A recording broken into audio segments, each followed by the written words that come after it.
ఈరోజు వీడియోలో మా గార్డెన్లో పెరిగిన గోంగూరతోని గోంగూర మటన్ చేసుకుంటున్నాము. ఈ గోంగూర నేను సేమ్ ప్రాసెస్లో పెంచిన, మీకు ఇంతకుముందు వీడియోస్లో చూపించిన కదా పుదీనా ఇట్లా పెంచుకున్నా అని.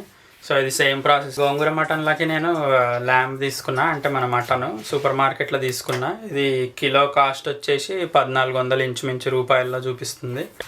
దీని మీద మనకి ఎప్పటి లోపల వాడాలి, use by date, kilo price ఇస్తాడు.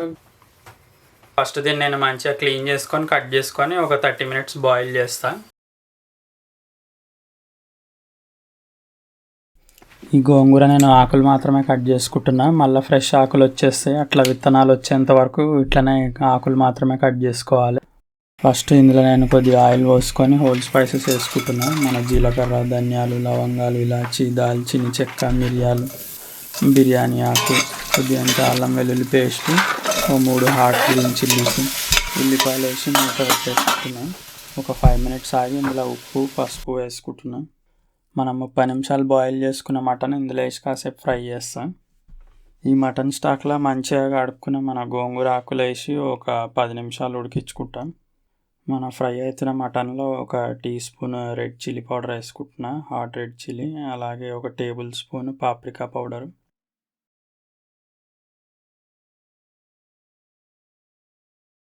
గోంగూర రెడీ అయిపోయింది. దీన్ని హ్యాండ్ బ్లెండర్ తోటి పేస్ట్ లాగా కొట్టుకోవాలి. ఈ గోంగూర పేస్ట్ మన మటన్ ఫ్రైలా కలుపుకొని మీడియం ఫ్లేమ్ మీద ఒక 25 నిమిషాలు ఉడికించుకోవాలి. మన వేడివేడి గోంగూర మటన్ రెడీ అయిపోయింది. దీన్ని వేడివేడి వైట్ రైస్లో వేసుకొని తింటే మస్తు ఉంటుంది.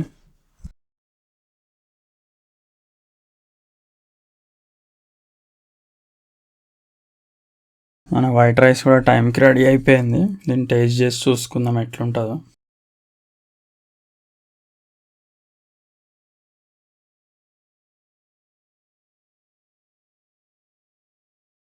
ఇందులో ఇట్లా నెయ్యి వేసుకొని తింటే ఇంకా మస్తు ఉంటుంది టేస్ట్.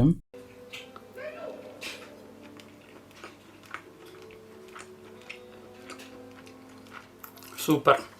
మీరు కూడా ఇంట్లో గోంగూర మటన్ చేసుకోండి, మస్తు ఉంది టేస్ట్.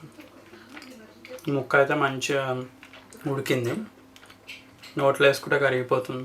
ఈ వీడియో కనుక మీకు నచ్చినట్టయితే తప్పకుండా సబ్స్క్రైబ్ చేయండి. తిరిగి నెక్స్ట్ వీడియోలో కలుసుకుందాం.